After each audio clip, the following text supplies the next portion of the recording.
Humans have history, some are good, while some will always linger on forever in our hearts. From the Great Wall of Berlin to the Great Fire of London. Hello and welcome back to another episode. Subscribe to the channel if you are awesome, and don't forget to turn on your post notification. The Great Fire of London. September marks the 350th anniversary of the Great Fire of London, a blaze that destroyed more than 65,000 homes and 13,000 buildings, including the Royal Exchange and the original St. Paul's Cathedral.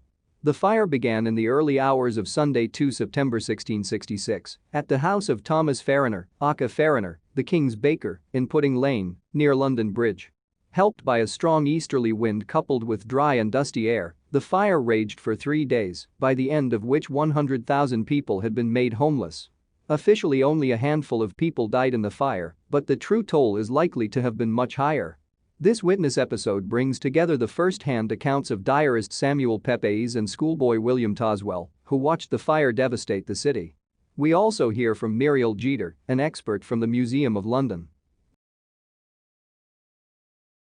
The first man in space. On 12 April 1961, Soviet cosmonaut Yuri Gagarin became the first human to journey into space, making a 108-minute orbital flight in his Vostok 1 spacecraft. Dressed in a bright orange spacesuit and a helmet inscribed with CCCP painted in red, which marked him as a Soviet citizen, so that he would be recognized after parachuting to safety following ejection from the spacecraft, the 27-year-old Gagarin set off with the word Poyakali. Let's go. Sergei Khrushchev, the son of Nikita Khrushchev, who was the Soviet premier at the time of Gagarin's flight, told BBC News in 2010. When we look at the response of the Muscovites, where everyone was in the streets, on the roofs of buildings and in the windows, I would compare this celebration with the May 9 Victory Day, the end of the Second World War for the Soviet Union. In this episode, Witness explores how the young cosmonaut became an instant worldwide celebrity and a poster boy for Soviet technological achievement. The Salem Witches. Between June and September 1692, some 19 men and women were found guilty of witchcraft and executed in the small religious community of Salem, Massachusetts, in northeastern America. A horror that shocked the world, the Salem witch trials have spawned hundreds of films, books, scholarly articles and plays, including Arthur Miller's acclaimed 1953 work The Crucible. The executed men and women were convicted on the spurious evidence of a group of young village girls who claimed to have been bewitched. Paranoia, fed by ongoing family feuds and attacks by Native Americans, developed into a wave of hysteria that quickly spread throughout colonial Massachusetts. Another 150 men, women and children were accused in the spring of 1692 and were only spared the gallows by confessing. The outbreak of the First World War. Fought by more than 30 nations on a geographical scale never seen before, the First World War was arguably the first truly global conflict. It claimed the lives of more than 9 million soldiers and an unknown number of civilians and, says the Imperial War Museum, forever altered the world's social and political landscape. Britain declared war on Germany on 4 August 1914, after weeks of tension following the assassination of Franz Ferdinand, heir to the Austro-Hungarian throne, in Sarajevo on 28 June. Over the coming months, as Europe descended into war, it became clear the war would not be won by Christmas. Using archive recordings of eyewitnesses from Germany, France, Britain and Belgium, this episode of Witness tells the story of the start of a war that would devastate a generation. The bombing of Hiroshima. On 6 August 1945, America dropped a nuclear bomb on the Japanese city of Hiroshima, killing around 135,000 people. Within the first 3 seconds, says expert Stephen Walker, thousands were incinerated as the temperature at the burst point reached 60 million degrees centigrade, 10,000 times hotter than the sun's surface. The attack was followed 3 days later by a second atomic bomb dropped on the city of Nagasaki, which killed at least 50,000 people, although according to some estimates as many as 74,000 died. Many of the survivors suffered symptoms of radiation sickness, which include vomiting, fever, fatigue, bleeding from the gums, thinning hair, diarrhea and, in the worst cases, death. The sinking of the Titanic. On the night of 14 April 1912, the supposedly unsinkable RMS Titanic collided with an iceberg and sank on her maiden voyage. Of the 2,208 people aboard ship, the largest vessel in the world at the time, only 712 survived. It took just 2.5 hours for the huge vessel to sink, and amid freezing temperatures many people are likely to have died within minutes of entering the water. The extent of the devastation was not known until several days later. Reporting on the disaster on 16 April, the Daily Mail's headline read "Titanic sunk. No lives lost."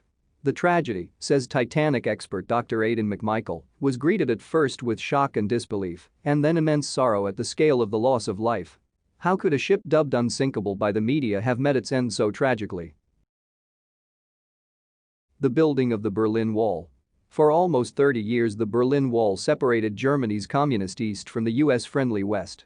Constructed overnight on 12-13 August 1961 by the German Democratic Republic, East Germany, the wall's official purpose was to stop Western fascists from entering East Germany and undermining the building of a socialist state. In reality, however, it served to prevent mass defections from east to west. Berliners awoke on 13 August to find themselves cut off from family, friends, work and in some cases even their homes. It was now impossible to get from east to west. The makeshift wall was soon replaced by a 12 feet tall 4 feet wide reinforced concrete barrier, heavily guarded and lined with booby traps. In total at least 171 people were killed trying to get over, under or around the Berlin Wall, which stood until 9 November 1989. Jack the Ripper.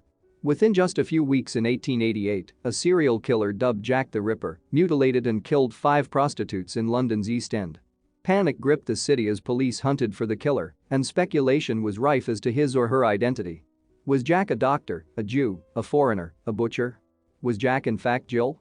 One theory even linked the murders to Queen Victoria's grandson, Prince Albert Victor. Yet despite interrogating dozens of suspects, the police failed to convict anyone of the murders, and to this day the killer's identity remains a mystery. Here, using contemporary accounts, Simon Watts describes how Jack the Ripper stalked the streets of Victorian London. The execution of Oliver Cromwell. Arguably one of the most remarkable moments in history, in 1661, the body of Oliver Cromwell was exhumed from Westminster Abbey to be executed for treason. Just 2.5 years earlier, in November 1658, Cromwell had been given a state funeral at Westminster. An officer in the Roundheads parliamentary army, at the outbreak of the Civil War in the summer of 1642, Cromwell went on to become one of the conflict's key figures and played a leading role in Charles I's trial and subsequent beheading. Following the king's execution, a republic was declared, known as the Commonwealth of England. The execution of Anne Boleyn. On the morning of 19 May 1536, Henry VIII's second wife, Anne Boleyn, became the first English queen to be publicly executed. Charged with adultery, incest and conspiring the king's death, Anne was beheaded on a scaffold erected on Tower Green, within the walls of the Tower of London. Her death, says historian Susanna Lipscomb, is so familiar to us that it is hard to imagine how shocking it would have been. Anne and Henry had been married for a little more than 3 years at the time of her death. For her, Henry had left his wife of nearly 24 years and the mother of his child, the future Mary I, and broken with the Catholic Church.